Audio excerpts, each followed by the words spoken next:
देखिए, आज जो टॉपिक हम डिस्कस कर रहे हैं वो टॉपिक है, देखिए, भारतीय भागीदारी अधिनियम, इंडियन पार्टनरशिप एक्ट 1932।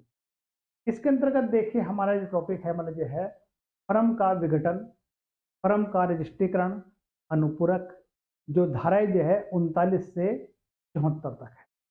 अब देखिए इसके अंतर्गत जो पहला जो प्रश्न है, देखिए आप जो है, यानी कि फर्म का विघटन आवश्यक है, यानी फर्म का विघटन आवश्यक है। ए, सब भागीदारी का या एक के सिवाय सब भागीदारों का दिवालिया न्याय निर्णीत हो जाने से किसी भी घटना विशेष के कारण ही भागीदारी का कारोबार चलाना विधि विरुद्ध हो जाए। सी में ए और बी, डी में ए और डी। देखिए आंसर बन जाता है इसका सी, यानी कि मतलब जो है ए और बी दोनों इसके आंसर बन जाते हैं। अब देखिए वहीं पर देखिए भारतीय भागीदारी अधिनियम की जो धारा है 41 के अनुसार फर्म विघटित हो जाती है। यानी फर्म कैसे विघटित हो जाती है, देखिए इसमें देखिएगा आप जो है, यानी कि जो है सब भागीदार के या एक के सिवाय अन्य सब भागीदारों के दिवालिया न्याय निर्णीत हो जाने से या फिर यह किसी ऐसी घटना के घटित होने से जिससे फर्म का कारोबार चलाना या भागीदारों का उसे भागीदारी में चलाना विधि विरुद्ध हो जाए। देखिए इसमें आंसर बनेगा आपका यानी सी। नेक्स्ट क्वेश्चन देखिए आप जो है, साझेदारी की एक फर्म का कंपनियों के रजिस्ट्रार के पास रजिस्ट्रेशन है। यानी कि साझेदारी की एक फर्म का कंपनियों के रजिस्ट्रार के पास रजिस्ट्रेशन है। ए बाध्यता, बी ऐच्छिक, सी धारा 54 के अधीन जरूरी, डी इनमें से कोई नहीं। आंसर बनेगा इसका बी ऐच्छिक, ये बी आंसर बन जाता है। अब देखिए भारतीय भागीदारी अधिनियम 1932 के अंतर्गत साझेदारी एक फर्म का कंपनी के रजिस्ट्रार के पास रजिस्ट्रेशन ऐच्छिक है। आंसर बन गया हमारा बी। नेक्स्ट, भागीदार के निवृत्त होने पर लोक सूचना दी जाएगी। ए निवृत्त भागीदार द्वारा, बी फर्म के किसी भी भागीदार द्वारा, सी ए और बी दोनों, डी उपरोक्त में से कोई नहीं। देखिए आंसर बनेगा इसका सी, यानी कि ए और बी दोनों आंसर बन जाता है सी। अब देखिए भारतीय भागीदारी अधिनियम की धारा 32 सब कॉलम 4 के अनुसार फर्म से निवृत्त होने की लोक सूचना निवृत्त होने वाले भागीदार द्वारा या फिर पुनर्गठित फर्म के किसी भी भागीदार द्वारा दी जा सकेगी। आंसर बना इसका सी। नेक्स्ट, फर्म विघटित की जा सकती है। ए सब भागीदारी की सहमति से, भागीदारों के बीच संविदा से, सी ए और बी, और डी ए और बी। अब देखिए मतलब जो है इसमें जो आंसर बनेगा देखिए आपका वो बनेगा सी, ए या बी दोनों में से किसी के भी, यानी कि फर्म को विघटित की जा सकती है सब भागीदारों की सहमति से भी या भागीदारों के बीच संविदा से। ए या बी दोनों से आंसर बन जाता है। अब देखिए अगर हम बात करते हैं भागीदारी अधिनियम, यानी कि जो है 1932 की जो धारा है 40 के अनुसार देखिए फर्म का विघटन, यानी मैं बताया आपको सब भागीदारों की सहमति से विघटन हो सकता है या फिर भागीदारों के बीच की संविधा के अनुसार विघटित किया जा सके। इस प्रकार आंसर बन जाता है इसका सी। नेक्स्ट, इच्छाधीन भागीदारी फर्म से निवृत्त हो सकेगा समस्त भागीदारों की सहमति से, समस्त भागीदारों के निवृत्त की लिखित सूचना की संसूची से या फिर भागीदारों के बीच करार से। डी ए और बी दोनों से। अब देखिए इसमें आंसर बनेगा इसका, देखिए वो बन जाता है इसका बी आंसर, यानी समस्त भागीदारों की निवृत्ति के लिखित सूचना की संसूचित किए जाने से। आंसर बना इसका बी। अब देखिए इसमें देखिए आप जो है भारतीय भागीदारी अधिनियम 1932 की धारा 43 के अनुसार इच्छाधीन फर्म का विघटन उस तारीख से जो सूचना इसमें विघटन की तारीख दी गई है, या फिर यदि कोई तारीख नहीं दी गई है तो उस तारीख से जिसको सूचना संसूचित की गई है विघटित हो जाती है। देखिए इसका संबंध धारा 43 से देखिए, आंसर बना इसका बी। नेक्स्ट, इच्छाधीन भागीदार का विघटन किया जा सकेगा, एक लोक संसूचना द्वारा, बी अन्य सब भागीदारों को विघटित करने के आशय से लिखित सूचना देकर, भागीदारी की मृत्यु होने पर सूचना दिए बिना। आंसर बन जाता है इसका बी, ये बी आंसर बन जाता है। अब देखिए इसमें देखिए अगर बात करते हैं भागीदारी, भारतीय भागीदारी अधिनियम 1932 की धारा 43 सब कॉलम 1 के अनुसार जहां की भागीदारी इच्छाधीन है, वहां किसी भी भागीदारी द्वारा फर्म का विघटन या अन्य सब भागीदारों को फर्म विघटित करने के अपने आशय की लिखित सूचना दिए जाने द्वारा किया जा सके। आंसर बना इसका बी। नेक्स्ट, इच्छाधीन भागीदारी घटित होने की दिनांक है विघटन की संसूचना में उल्लेखित दिनांक, विघटन की संसूचना में दिनांक न होने पर संसूचना सूचित होने की दिनांक, सी ए या बी, या फिर ए और बी दोनों। आंसर बनेगा इसका बी। अब देखिए हम बात करते हैं, देखिए मैंने जो है भारतीय भागीदारी अधिनियम की धारा 43 सब कॉलम 2 के अनुसार फर्म उस तारीख से जो उस सूचना के विघटन की तारीख दी गई है, या फिर यदि कोई तारीख नहीं दी हुई है तो उस तारीख से जिसको सूचना संसूचित की गई है विघटित हो जाती है। आंसर बना इसका बी। फर्म का न्यायालय द्वारा विघटन किया जा सकता है, धारा 40, बी में धारा 44, सी में धारा 46, डी में धारा 36। अब देखिए आंसर बन जाता है धारा 44, आंसर बन जाता है बी। अब देखिए इसमें जो है अगर हम बात करते हैं भारतीय भागीदारी अधिनियम 1932 की धारा 44 के अंतर्गत जिन आधारों पर न्यायालय द्वारा फर्म का विघटित किया जा सकता है, देखिए वह हैं, एक नंबर, जब कोई भागीदारी विकृतिचित हो गया है, यानी कोई भागीदारी विकृतिचित हो जाए।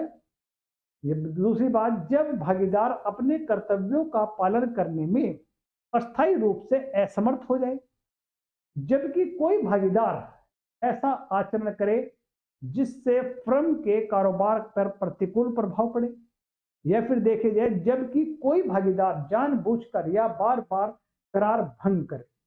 देखिए इन स्थिति में देखिए जो है इसका जो है मतलब न्यायालय उस फर्म का विघटित कर देता है, यानी कि धारा 44 के अंदर। नेक्स्ट क्वेश्चन, न्यायालय फर्म का विघटन कर सकता है जब फर्म का कोई भागीदारी हो जाता है, विकृतिचित हो गया है, करार को जानबूझकर भंग करता है, कर्तव्यों का पालन करने में अस्थायी रूप से असमर्थ हो जाता है, डी उपरोक्त सभी।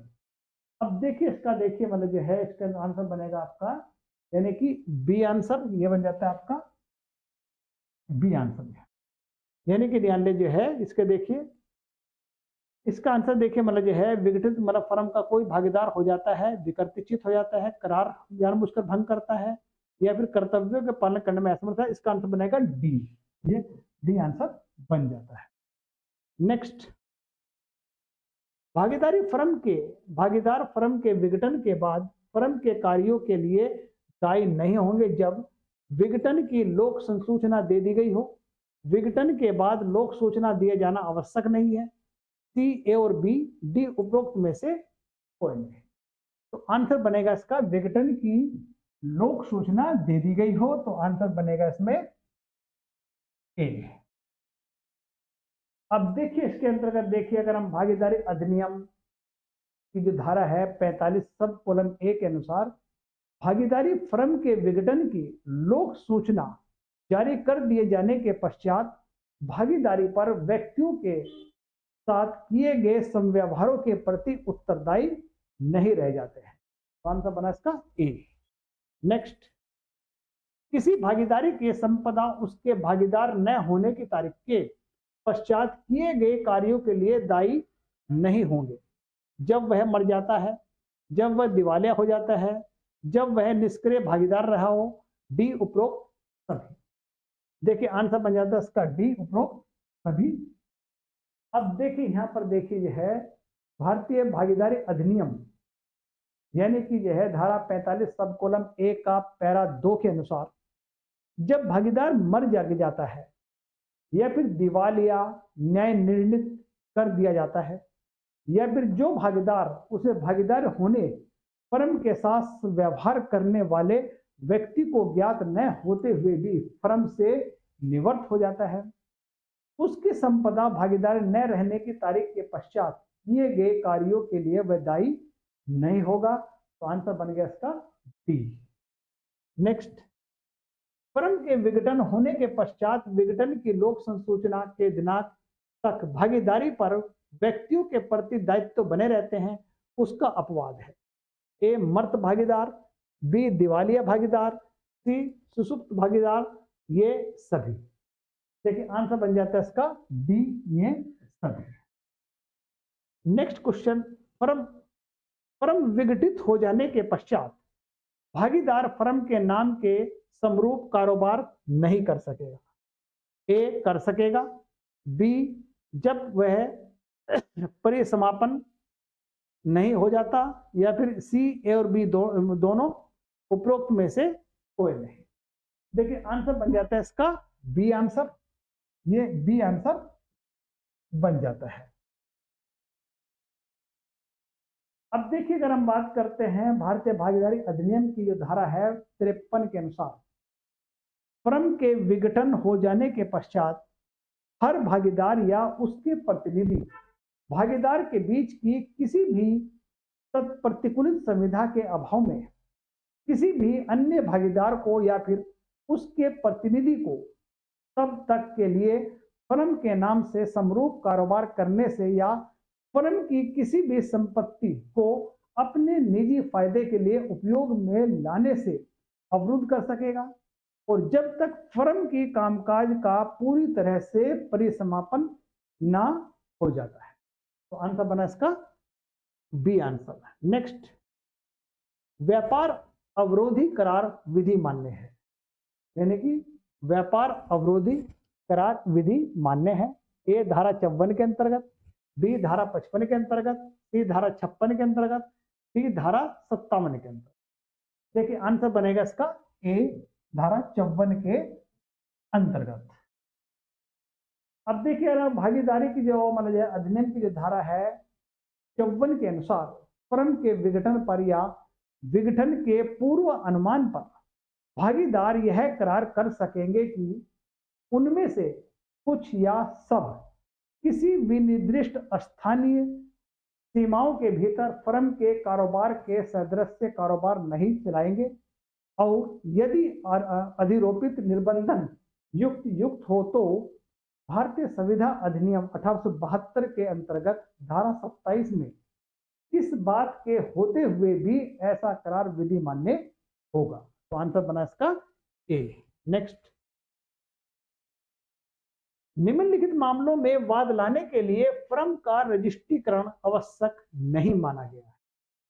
अब इसमें देखिए, ए फर्म के विघटन के लिए, विघटित फर्म के लेखा के लिए, विघटित फर्म की संपत्ति प्राप्त करने के लिए, डी किसी भी दिवालिया भागीदारी की संपत्ति प्राप्त करने के लिए। आंसर बन जाता है देखिए इसमें बी, ये बी आंसर बन जाता है।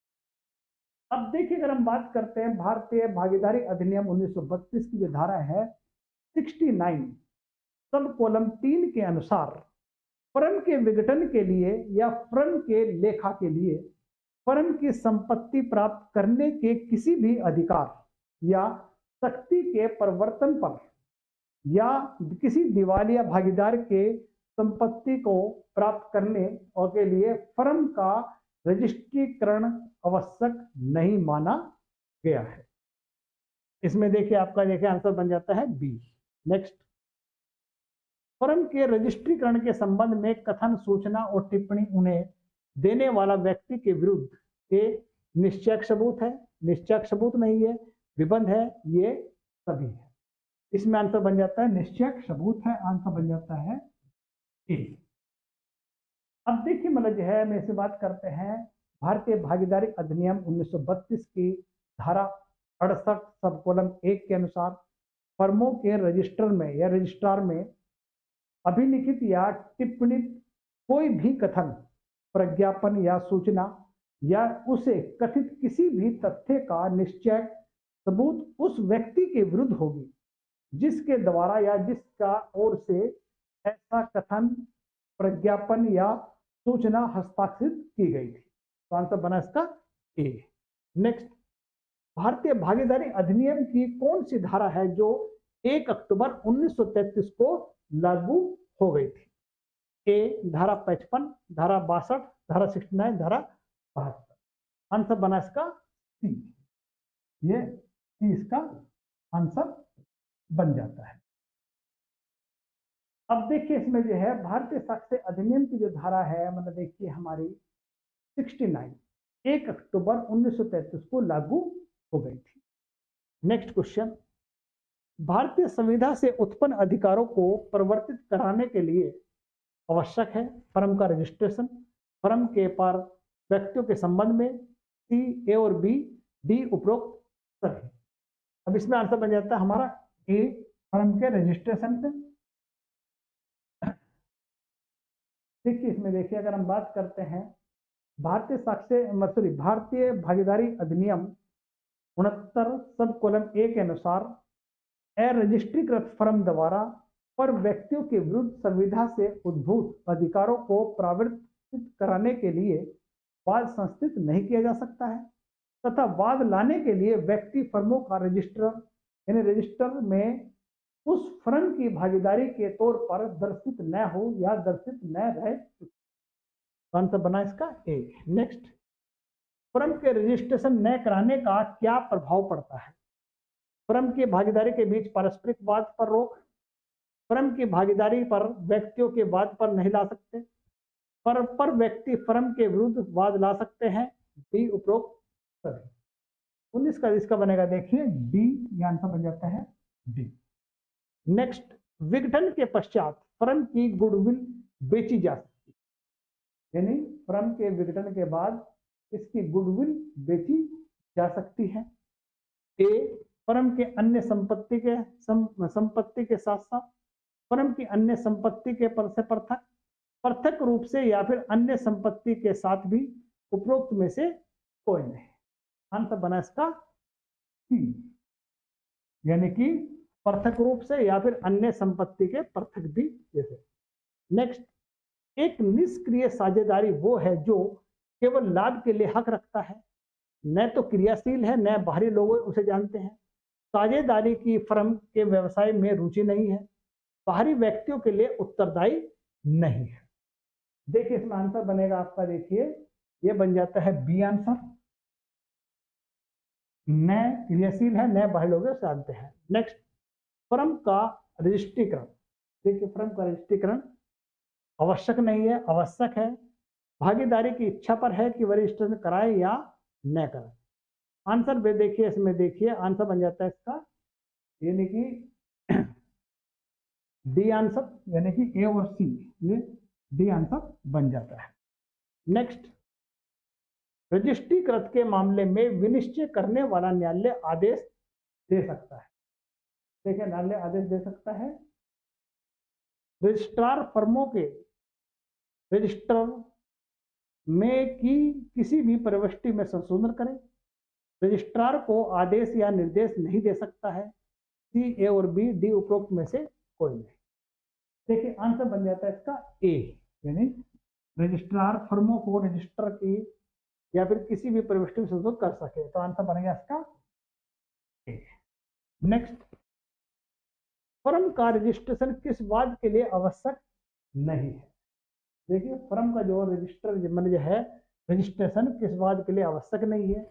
ए, फर्मों के विघटन के बाद, विघटित फर्मों के लेखों के लिए वाद, जहां वाद 100 रुपए से कम राशि का हो, उपरोक्त सभी। आंसर बन जाता है इसका डी उपरोक्त सभी। अब देखिए भारतीय भागीदारी अधिनियम की धारा 69 सब कॉलम 3 और 4 के अनुसार वाद लाने के लिए मतलब जो है फर्म का रजिस्ट्रीकरण आवश्यक नहीं है।